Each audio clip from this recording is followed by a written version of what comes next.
This is Mavic Air 2. You may have some questions, like, let's start with the larger sensor.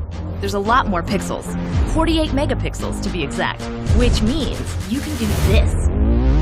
And then shoot a hyperlapse in 8K. With Smart Photo, every shot is a masterpiece. Don't worry. Yeah. We've got you covered.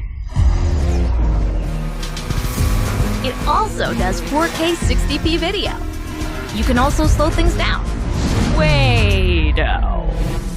And yes, there's HDR video.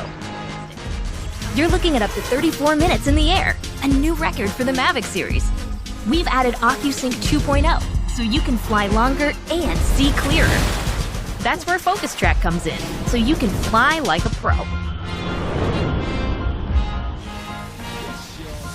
Or just press a button. Here's the best part, automatic obstacle avoidance. Fly app to edit and share your moments with just a tap. Different? So